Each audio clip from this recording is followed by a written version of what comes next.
Dear students, welcome to the MOOC on India's foreign policy in a globalizing world. In this lesson, we are going to discuss about India-US relations during Cold War. Main objectives of this lesson is to understand relations between India and the US during the Cold War era, to understand the United States standpoint during the Sino-Indian War, to understand the US response to East Pakistan crisis. We begin with the first part of the lesson, in which we will discuss about relations between India and the US during the early years of Cold War. Independent India was determined to keep itself away from the Cold War and chose a middle path, which subsequently got referred to as non-alignment. Consequently, India pursued a globally oriented foreign policy while trying to maintain some distance between the power blocs of the East and the West. Its stand on disarmament, anti-colonialism and world peace helped India to speak on equal terms with the two great powers. Non-alignment allowed India to project itself as a key player on the global stage despite its military and economic limitations. However, India's non-alignment policy was hampered by two inherent setbacks. While the policy of globalism and Asianism secured for India a politically high profile in spite of its military and economic weaknesses, success was dependent on the support of the great powers for the newly emerging nations which India claimed to have certain influence over. In addition, Nehru disregarded the need to develop a concept of regional security. Political influence at the global level was considered more important than the need for diplomacy and military power to safeguard Indian interests in South Asia. This policy was finally tested during the India-China border conflict in 1962 and found to be seriously deficient. The United States and India are the two largest democracies in the world. They respect each other's values and share the ideas and aspects of healthy and friendly relations. Despite this, the relation between the two got strained for various reasons during the Cold War period. The situation was mainly attributed to the persisting differences and misperceptions about each other and had not changed for the better, despite the fact that the two countries were wedded to the principle of democracy. It was not democratic values, but the real political world that dominated their actions during the Cold War. India's policy of non-alignment clashed with the interest of the United States. During the Cold War period, the United States' thrust was to counter communism, whereas India's concern was to fight against colonialism and imperialism.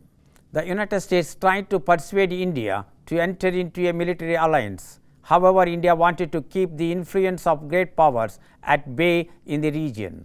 The United States was unhappy with India's decision to remain non-aligned and treated it as an adversary. India's refusal to join the alliances forced the United States to turn to Pakistan as the only alternative to secure its objectives in the region. The military alliances with the United States in return enabled Pakistan to strengthen its capacity vis-a-vis India, affecting the regional balance of power. India-US relations during early years. After the end of the Second World War, the United States had ignored Asia in general and India in particular. Neither the Truman nor the Eisenhower administrations had people who were familiar with India. Eisenhower viewed Asia in terms of a power vacuum ready for communist expansion. The Korean War would certainly have reinforced Eisenhower's conviction. India's actions during and after the war were also demonstration of its policy of non-alignment. As a member of the United Nations Commission on Korea and a non-permanent member of the Security Council, India voted in the 25th June 1950 resolution naming North Korea as the aggressor and calling for the withdrawal of its troops to the 38th parallel. While India had established its non-aligned credentials by balancing the interests of the United States with those of the Soviet Union and China, the US was not only unhappy with the loss of support, but also perceived India as moving away from the West, but not away from the communist countries. India also opposed the United States acts of establishing bases in Asia as part of its containment policy, as well as its military aid to Pakistan from 1954 onwards, while denying such assistance to India. Also, it was with the support of the United States that Pakistan could raise the issue of Kashmir in the Security Council. These differences did not result in cooperation between the two countries. This was evident in Indian participation in the United Nations-backed resolution of Suez crisis, the agreement of the neutralization of Laos, and the United Nations operations in Congo after 1961. The differences in their worldviews and alliances hindered diplomatic collaboration. Economic relations between the two countries provided an interesting contrast to their political relations. American investment in India was quite substantial compared to that of other countries. Between 1950 and 1965, the United States provided 50% of foreign aid to India. However, more than half of this was in the form of food aid under U.S. Public Law 480. For the United States, it was a politically convenient way of disposing of its food surplus.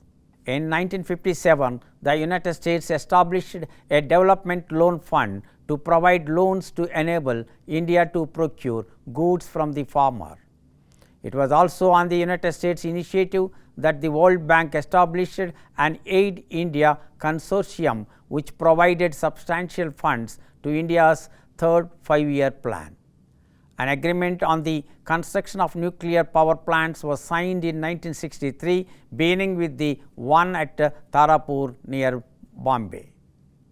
American investment in India was substantial during this period, with a focus on certain sectors like agriculture.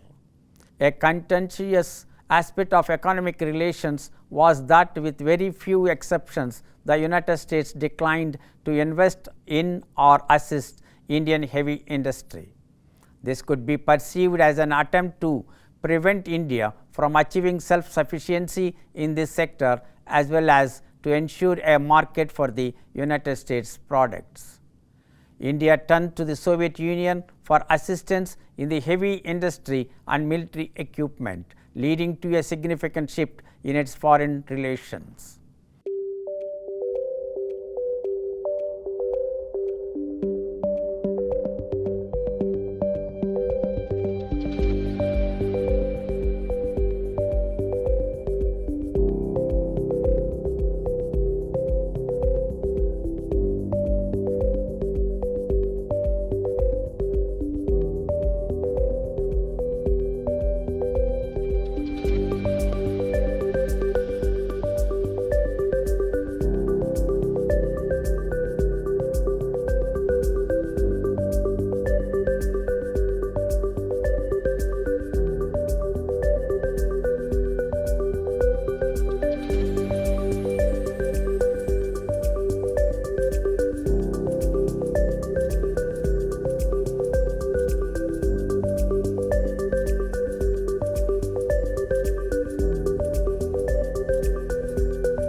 I hope you understood about Indo-US relations during early years of Cold War. In the next video, we will discuss about the Kashmir issue and India-China war. Thank you.